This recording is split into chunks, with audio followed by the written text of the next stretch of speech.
Sukkur barrage तोड़े सिंध के टिनी बैराजुनि ते हिन वक्त बि पानी खोट बरक़रार है। गुज़िरियल हफ़्ते सिंध के टिनी बैराजुनि ते पानी खोट 62% खां वधीक रही ऐं सखर बैराज पिण जेको पानी खोट के मोह ॾेई रहियो आहे। ऐं इन दौरान जेको आहे सिंध जो वॾो वज़ीर मुराद अली शाह पिण सखर बैराज के दौरे ते पहुतो ऐं उन सां गॾु पानी कमीशन जो मेंबर ताज हैदर पिण सखर बैराज वटि पानी खोट के हवाले सां जेको वहोकरनि खे ॾिसण जे लाइ पहुतो ऐं उन हवाले सां जेको आहे गुज़िरियल ॾींहुं वफ़ाक़ पारां जोड़ियल पानी कमेटी जा मेंबर पिण जेको आहे सखर बैराज वटि पहुता ऐं सखर बैराज ते पहुतल कमेटीअ में इरसा वापडा तोड़े वफ़ाक़ के नुमाइंदनि सां गॾु सिंध ऐं बलूचिस्तान जा नुमाइंदा पिण हिते गॾु हुआ ऐं उन हवाले सां जेका कमेटी हुई उन्हनि जो चवणु हुयो त सिंध जे जेके टिनी बैराजुनि ते पानी खोट आहे उन हवाले सां हू जेके आहिनि हिते बैराजुनि ते जेके अंग अखर आहिनि उन्हनि जो पिण जाइज़ो वठंदा ऐं उन सां गॾु जेके पानी वहोकरा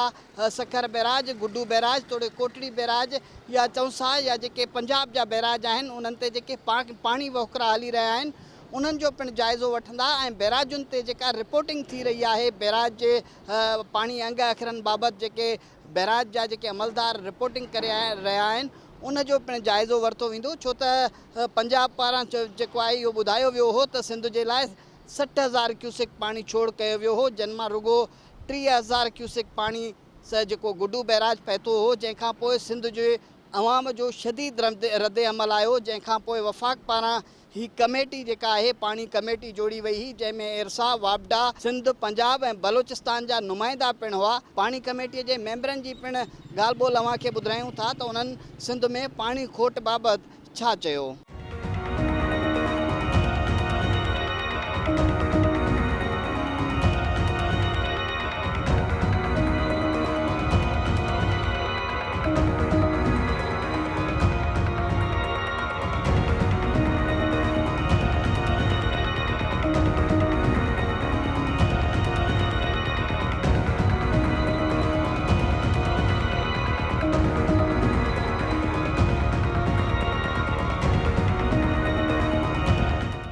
मेरा नाम रियाजुल हक है। मैं सेंट्रल पंजाब से मेंबर कौमी असम्बली हूँ। PMLN से मेरा ताल्लुक़ है और मैं मेंबर हूँ वाटर सोर्सेज कमेटी का।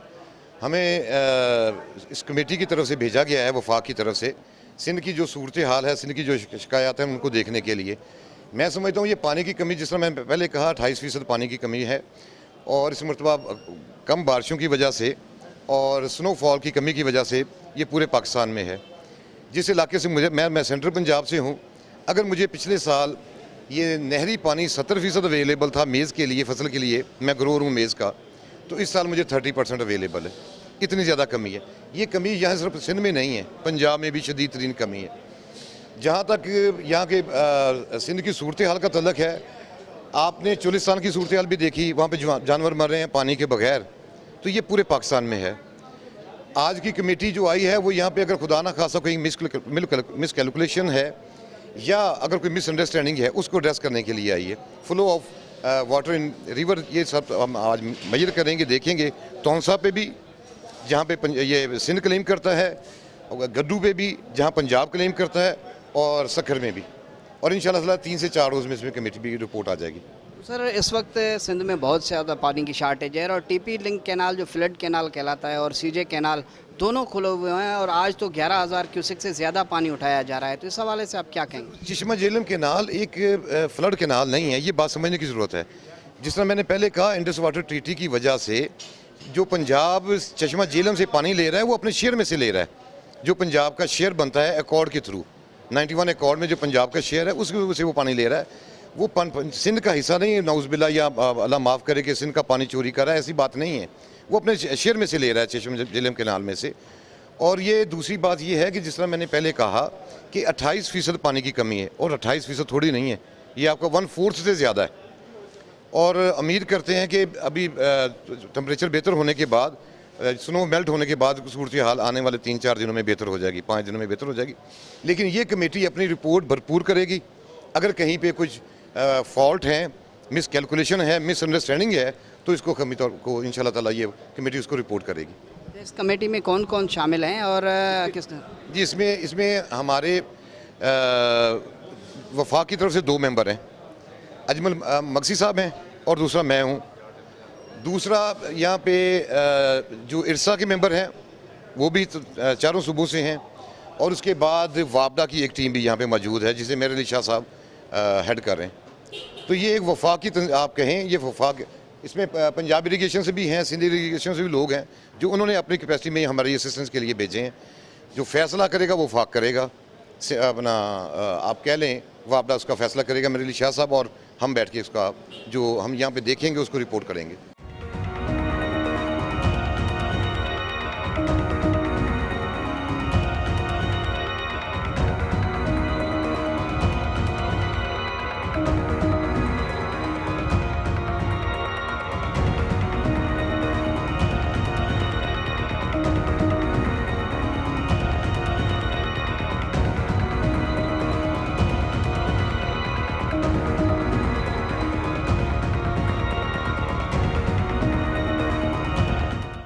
सीजे कैनाल हली रहिया आहिनि, छा था सम्झो ही जेको मामिलो आहे उहो कीअं आहे?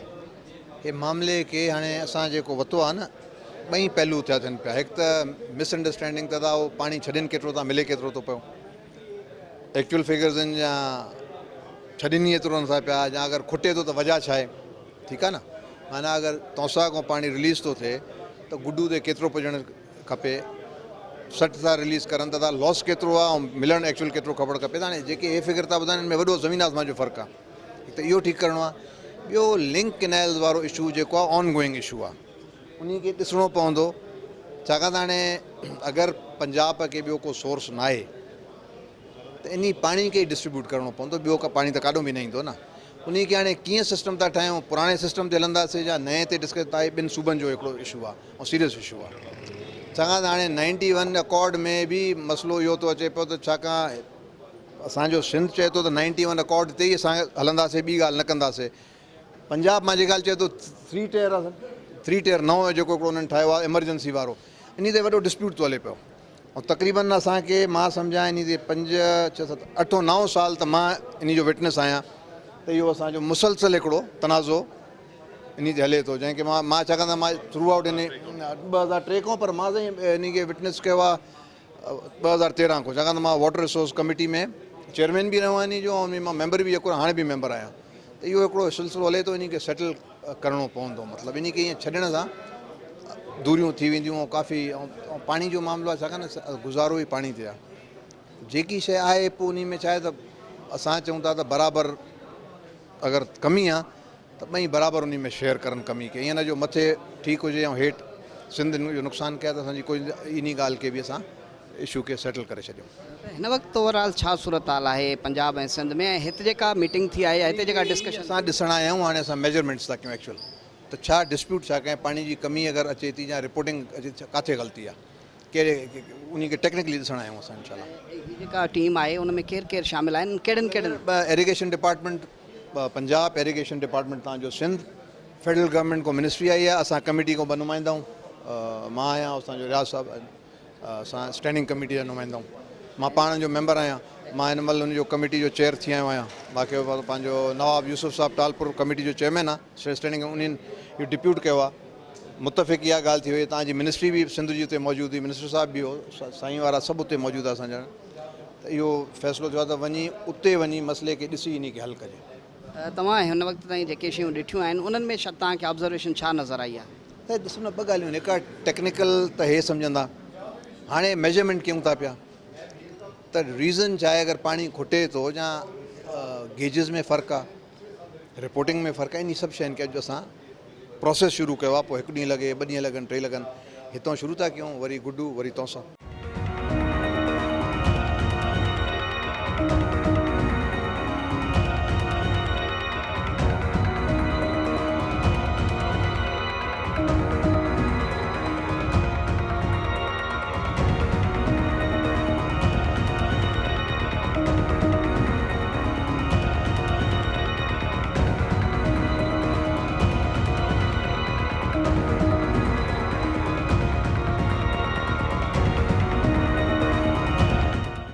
सिंध में मुसलसल पानी खोट सबब फसल तबाह थी रहा आहिनि ऐं मुल्क ऐं ख़ासकर सिंध जा जेके बैराज आहिनि उते पाणीअ जी सूरत हाल कहिड़ी आहे छो त सखर बैराज मरकज़ी किरदारु अदा कंदो आहे ऐं हिन वक़्तु असां सां मौजूदु आहे सखर बैराज जे कंट्रोल रूम जो इंचार्ज अब्दुल अज़ीज़ सुमरो। उन्हनि सां ॻाल्हि ॿोल करियूं था त सिंध में बैराजुनि जी सूरत हाल छा आहे ऐं हीअ जेका पाणी खोट आहे उहा कॾहिं ख़तमु थींदी ऐं सिंध में जेका पाणी सूरत हाल आहे उहा हिन वक़्तु कीअं आहे।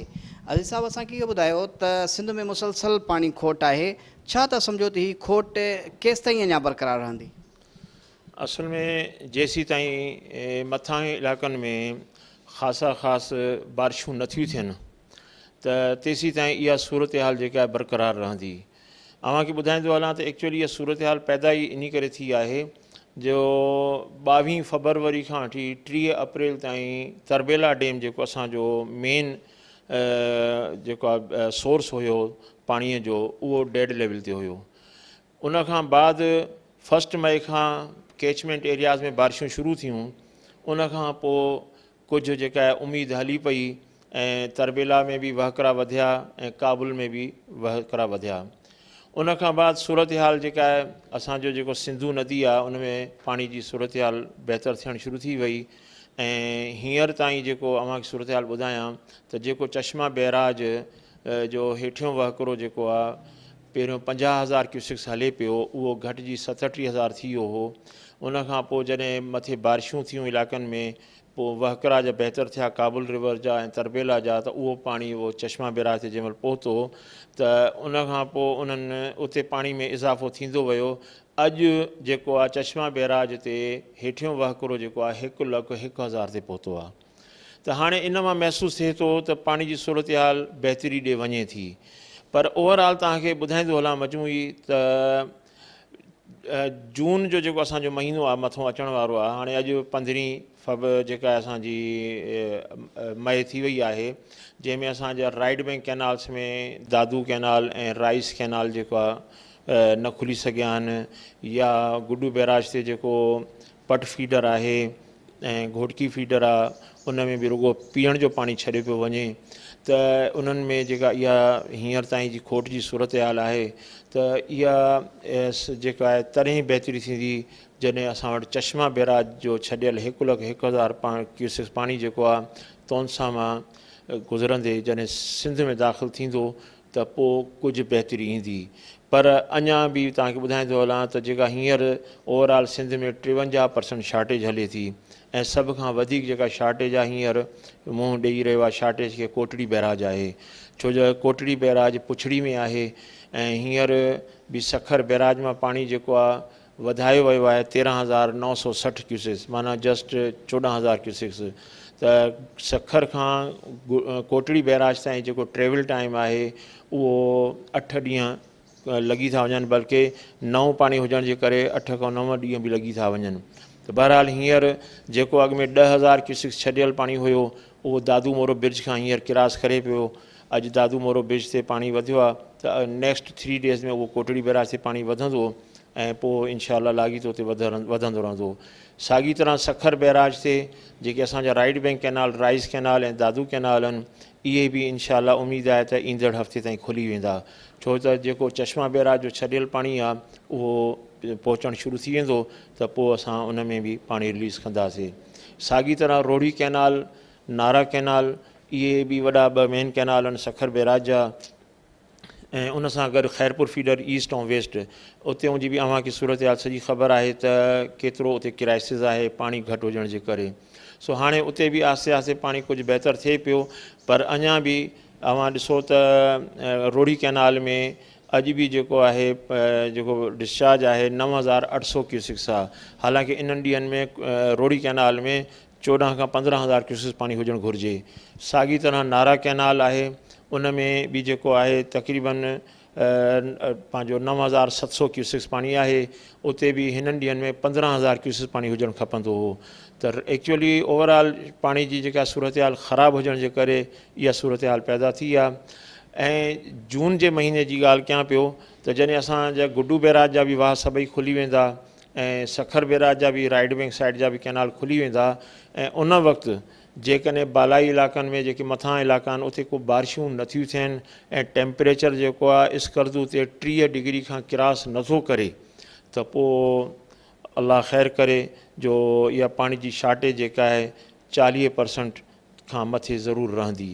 सो इन करे जेके असांजा आबादगार भाइर आहिनि काश्तकार आहिनि उन्हनि जी ख़िदमत में बि अर्ज़ु आहे ख़ासि तौर ते जेके असांजा राइट साइड वारा आहिनि त पोखाईअ में जेको आहे जल्दी न कनि छो त लास्ट ईयर बि अवां ॾिठो हूंदो त पाणी शुरू में थोरो घटि हुयो त उन्हनि खे इहो ई मशवरो ॾिनो वियो हो त 15 जून खां पोइ जेको आहे पंहिंजो इन में ॿिजारो वग़ैरह शुरू कनि। सो हाणे बि सूरत हाल इहा ई नज़र अचे पई त पाणी जी जेका आहे आगाही जेका आहे उहा अलहमदिल्ला अवां मीडिया जे थ्रू माण्हुनि खे ॿुधायो पिया त जीअं सूरत हाल बहितर थींदी अवां ॿुधाईंदा रहंदव प्रिंट मीडिया में बि इलेक्ट्रॉनिक मीडिया में बि त पोइ सूरत हाल जेका वाज़िह थी वेंदी त उन खां पोइ हू जेको आहे पंहिंजो इक़दाम कंदो। त सर ही जेका खोट हिन साल असांखे नज़र अचे पई ही केतिरनि सालनि खां पोइ एॾी वॾी खोट थी आहे? ही एक्चुअली सूरत हाल मुख़्तलिफ़ टाइमनि ते थींदी रहंदी आहे पर अहिड़ी जेका सभु बिल्कुलु हिकिड़ो ड्राउट थी वियो आहे माना जिथे पंहिंजो जेको आहे असांजो 57-58 सैकड़े ते शार्टेज पहुती आहे त 2001-2003 में बि अहिड़ी सूरत हाल पैदा थी त यानी 15-16 सालनि खां पोइ जेको आहे अहिड़ी ख़तरनाक सूरत हाल पैदा थी आहे ऐं उनजो मेन कारण जेको आहे बारिशूं न हुजण करे आहे। सो दुआ कयो क़ौम खे बि अपील इहा ई कयूं था त अलाह पाक खां दुआ घुरनि त को बारिशूं थियनि त छो जो बारिशूं थींदियूं त सूरत हाल बहितर थींदी छो त डैम में हिन वक़्तु बि जेको आहे को ख़ातिर ख़्वाह जेका आहे लेवल्स कोन्हनि। हाणे बि जेकॾहिं डैम में पाणी बारिशूं मथे बंदि थी वञे या टेम्परेचर घटिजी थो वञे छो त बारिशूं हींअर कोन पई थियनि। महकमा मौसमियात वारनि जी बि अवां रिपोर्ट पढ़ी अॼु बि आहे त अञा शदीद गर्मी थिए पई सम्झो नी ऐं उन टेम्परेचर सां जेका मेल्टिंग आहे बर्फ़ जो रिझणु आहे उहो एॾो न हूंदो आहे जेसीं ताईं को हेवी रेन्स न थियनि मूसलाधार बारिश न थिए तेसीं ताईं जेको आहे वहकरा जेके आहिनि उहे ईअं ई पिया हलंदा 70-80 हज़ार क्यूसिक्स जेके असांजे लाइ माना घटि आहिनि छो त जून जे फस्ट ॾहाके में सखर बैराज वटि घटि में घटि जेको आहे 1.5 लख पाणी हुजणु घुरिजे अप स्ट्रीम में जेको असांखे वेझड़ाई में नज़र न पियो अचे। त यानी इहो चई सघिजे थो त हीअ जेका शार्टेज आहे उहा मुसलसल रहंदी। जी जेका मां ॿुधायोमांव त जेकॾहिं बारिशूं नथियूं थियनि त इहा शार्टेज जेका आहे 30 जून ताईं बि हली सघे थी। त सर हीअ जेका शॉर्टेज आहे उन सां सखर बैराज जा कहिड़ा कहिड़ा कैनाल जेके आहिनि उहे मुतासिर थियनि पिया ऐं उन्हनि ते उन्हनि जी जेका कमांड एरिया आहे सखर बैराज जी उहा केतिरी आहे ऐं अवां छा था सम्झो त केतिरी जेका आहे कमांड एरिया जेको आहे उनखे नुक़सानु थींदो? अव्हांखे ॿुधायां त जेको असांजो इरिगेशन डिपार्टमेंट जो ऑफिसर्स आहिनि उन्हनि हिकिड़ो रोटेशन जो अहिड़ो प्लान ठाहियो आहे वाटर मैनेजमेंट प्लान जंहिंखे चवंदा आहियूं त कोशिशि इहा ई कई अथनि त जेको असांजो घटि में घटि जेको आहे नुक़सानु थिए ऐं अल्हम्दुलिल्लाह इन हिसाब सां नज़र बि अचे पियो त माण्हुनि खे पाणी मिले पियो पर ताख़ीर सां मिले पियो पर हींअर जेको असांजो ई मेन क्रॉप आहे उहा कॉटन आहे लोअर सिंध में रोड़ी कैनाल सां नारा कैनाल सां त उन्हनि खे जेको आहे हिकिड़ी रोटेशन जे तहत वाराबंदी जे तहत पाणी मुहैया कयो पियो वञे। जॾहिं शुरू में असांजो मई स्टार्ट थियो हो त उन वक़्तु त रोड़ी कैनाल में जेको आहे 7000 क्यूसिक्स नारा कैनाल में 7000 क्यूसिक्स बल्कि इन खां अॻु में 6000 6500 क्यूसिक्स पाणी बि हुयो। सो हाणे त कुझु बहितरी ॾे विया आहिनि त इंशाअल्लाह उमेदु आहे त पाणी जेको आहे जून में जेको आहे जेकॾहिं मथे बारिशूं थियनि थियूं त बहितर थी वेंदो।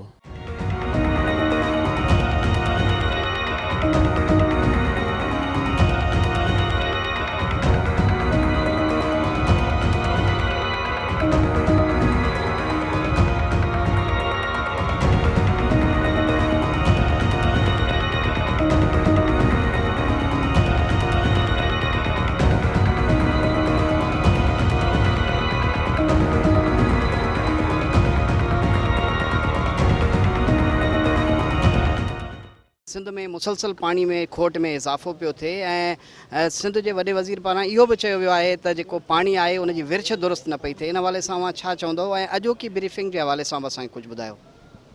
साईं खोट में इजाफो कोन थी, खोट में तो कमी हो रही है, क्योंकि आज भी फिगर जो चीफ इंजीनियर साहब ने दी है कि वहाँ चश्मा से कोई 80,000 क्यूसेक जो है वो पानी रिलीज़ हुआ है, और ये अगर 1 लाख पहुँच जाता है तो फिर हमारी रिक्वायरमेंट जो है ये पूरी हो जाती है।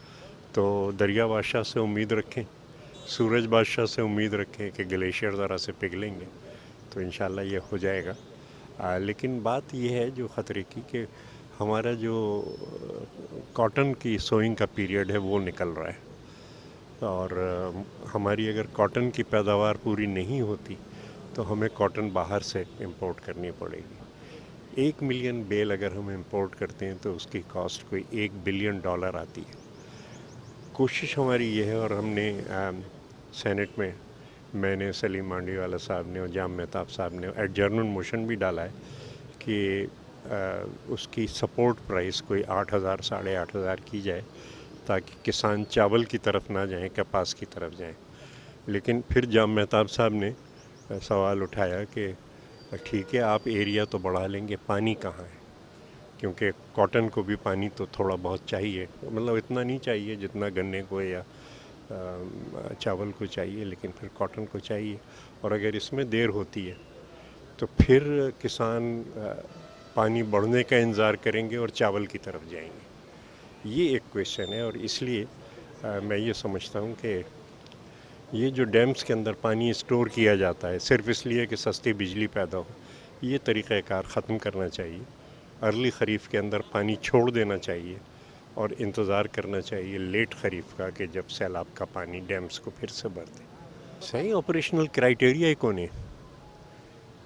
ये सिर्फ दुनिया में 2 डैम हैं जिनका ऑपरेशनल क्राइटेरिया ही नहीं है कि किस वक्त डैम को खाली करना है, किस वक्त क्या लेवल रखना है। और ये डैम जो हैं ये पावर प्लांट के तौर पे इस्तेमाल हो रहे हैं, हालांकि हमारा एकॉर्ड कहता है कि डैम्स को इस तरीके से ऑपरेट किया जाएगा कि सूबों की जो इरिगेशन की रिक्वायरमेंट है वो पूरी हो, लेकिन इसको नज़रअंदाज किया जा रहा है। पानी जी खोट कोने वाह टाइमिंग जी गाला नहीं। पंजाब ने एक चीज़ जो की है वो ये कि चावल का एरिया बढ़ा दिया है। अब चावल इतना पानी खाता है कि उसमें हमें पूरी एक एग्रीकल्चर के अंदर एक 5 ईयर प्लान बनाने की ज़रूरत है कि कितनी मिक़दार में हमें कौन सी फसल चाहिए और उसकी पानी की ज़रूरियात क्या है, किस इलाके में कौन सी फसल होगी। अब जैसे आप यहाँ से निकलते हैं तो 100 किलोमीटर बाद खजूर ख़त्म हो जाती है, फिर वो अमरूद का वो आता है, तो इस तरीके से हमें फिर आमों का आता है। तो इस तरीके से हमें हर क्रॉप के लिए चावल है या गन्ना है या कॉटन है वो अपनी तरजीहात हमें फ़िक्स करनी है। और मुझे मतलब अब 14 मिलियन बेल तक हम पहुंच चुके हैं। वो चीनी मुझे कहते हैं कि 20 मिलियन बेल कोई प्रॉब्लम ही नहीं, आराम से हो सकती है, सही अगर हम बीज इस्तेमाल करें, सही वक्त पर पानी दें। तो अगर 20 मिलियन बेल हो सकती है, पाकिस्तान हमेशा से कपास को एक्सपोर्ट करता था, आज हमारी इंडस्ट्री खड़ी हो जाती है इसलिए कि मुल्क में कपास नहीं है। हम बात को समझाएंगे, प्यार मोहब्बत से समझाएंगे, हम किसी को नहीं कहेंगे, लेकिन अगर हमारे पास दलील है, और अगर जैसा मेरा लहजा है, मतलब टीवी वाले मुझे इसलिए नहीं बुलाते कि मैं लड़ता नहीं हूँ, ठंडे लहजे में इस लहजे से बात की जाए तो दूसरी तरफ भी समझदार लोग हैं, वो बात को समझेंगे। और सलूशन वही है कि जो हर एक के फ़ायदे में हो, कि हम उनको बताएं आपका ये फ़ायदा है, हमारा ये फ़ायदा है, तो ऐसा हल तलाश करें जिसमें सबका फ़ायदा हो। एक का नुकसान करके दूसरे का फ़ायदा, मेरे ख्याल से वो फेडरेशन के लिए ख़तरे की बात है।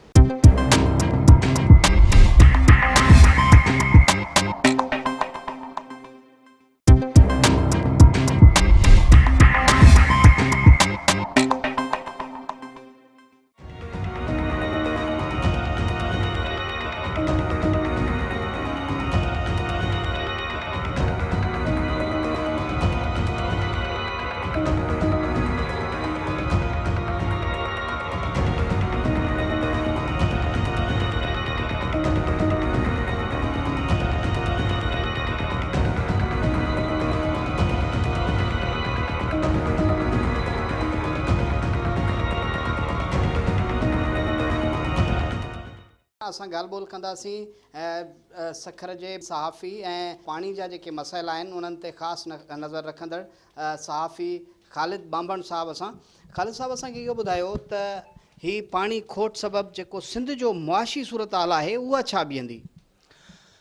हिन दफ़े जेको हिन वक़्तु बि सिंध जे बैराजनि ते 53 सैकड़ो पाणी जी खोट थी हले पई ऐं इहा खोट 62 सैकड़ो खां शुरू थी ऐं ही 70 साल जो मां सम्झां थो त रिकॉर्ड टुटी वियो आहे त सिंध जे बैराजनि ते एॾी वॾी पाणी जी खोट जी सूरत हाल पैदा थी आहे। इन खोट खां पोइ जेको सिंध जे बैराजनि ते जेको ज़रई आबादी थिए थी उहो राइट पॉकेट ते हुजे या लेफ्ट पॉकेट ते हुजे।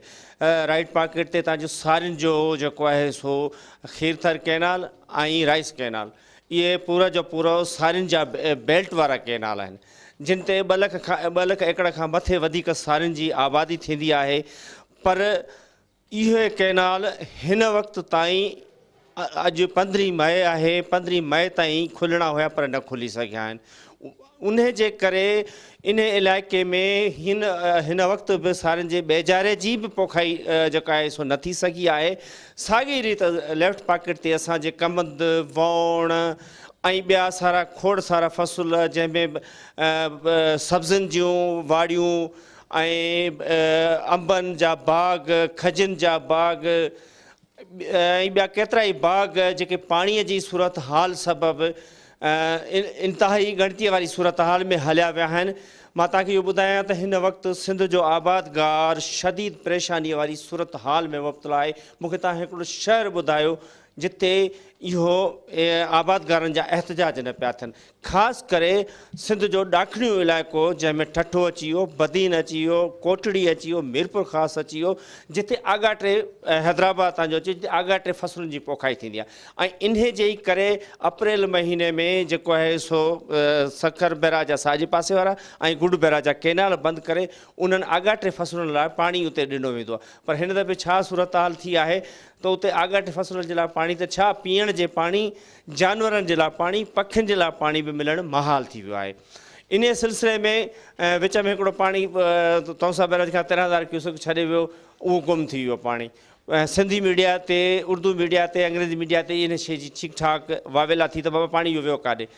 उन हवाले सां वज़ीर आज़म पारां तरफ़ां जोड़ियल हिकिड़ी कमेटी पाणीअ जी जांच वारी, उहा तव्हांखे ख़बर हूंदी त सखर ऐं गुड बैराज ते पहुची सॼे मामलनि जी जाइज़ो वरितो ऐं उन्हनि पाण ॾिठो त वाक़ई त सिंध जा आबादगार, सिंध जा एरीगेशन वारा, सिंध जी मीडिया कंहिं बि सूरत में ग़लति ॻाल्हि कोन पई करे त सखर बैराज हिन ॿेटनि जी सूरत में हलियो वियो आहे, वारी पई थी उॾा में, कैनाल अञा ताईं बंदि लॻा पिया आहिनि।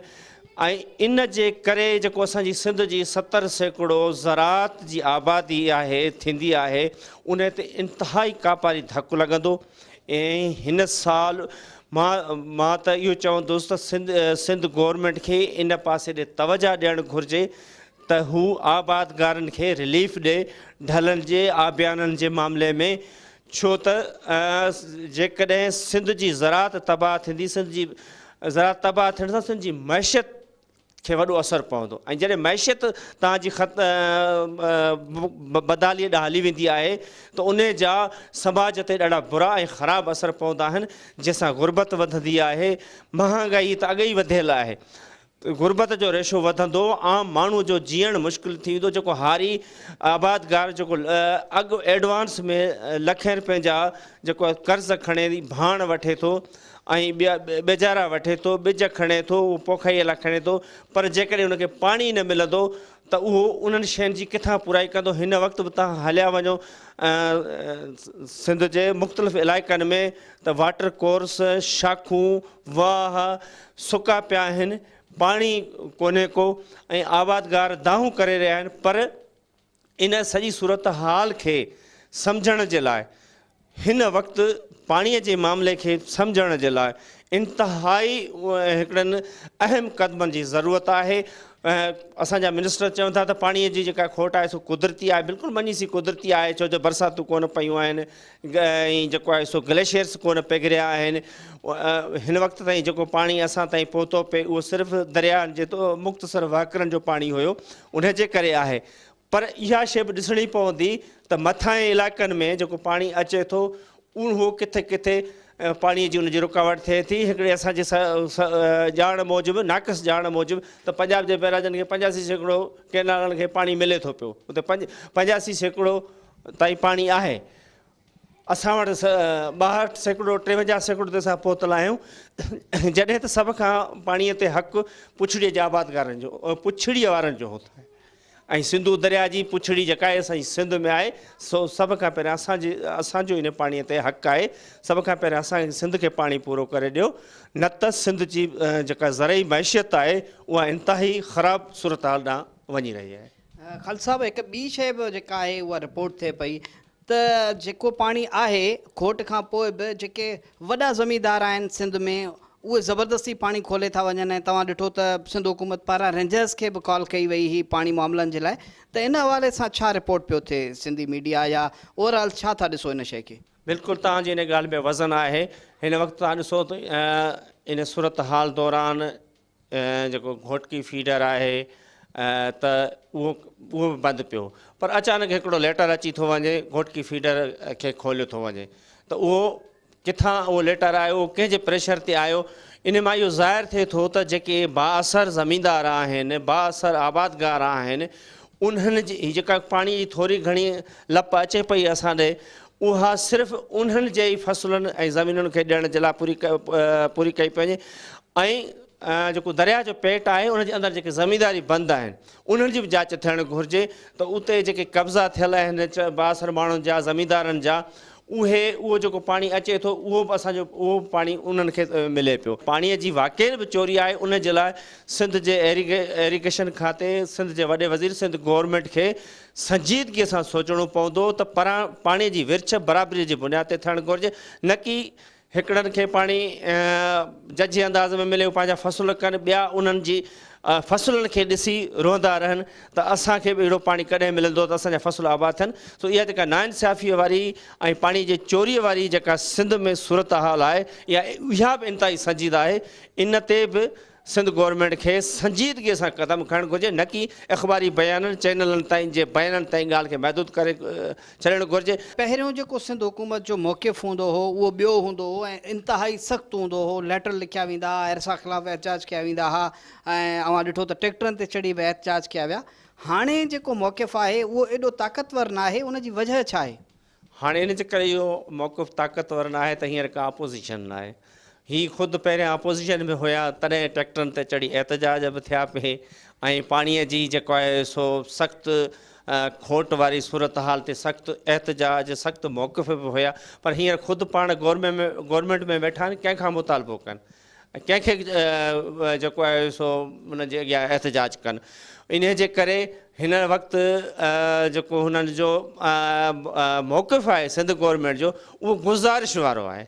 छो जो मर्कज़ में बि वज़ीर आज़म हुननि जो आहे त सिंध गवर्नमेंट बि हुननि जी आहे।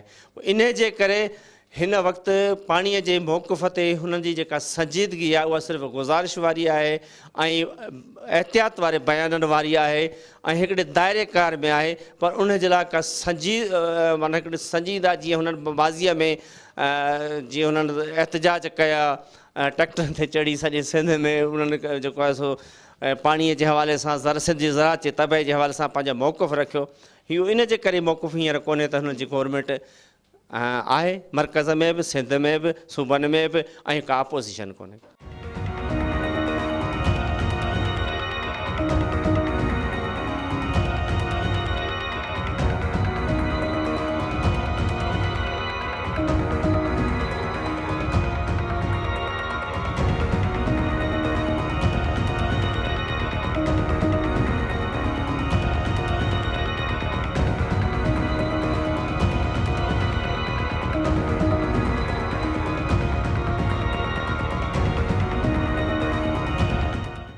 सिंध में जेका पाणी खोट आहे उहा सिंध में मुआशी हवाले सां संगीन सूरत हाल इख़्तियार करे वेंदी जेकॾहिं जल्द ई इन जो तदारुक न कयो वियो।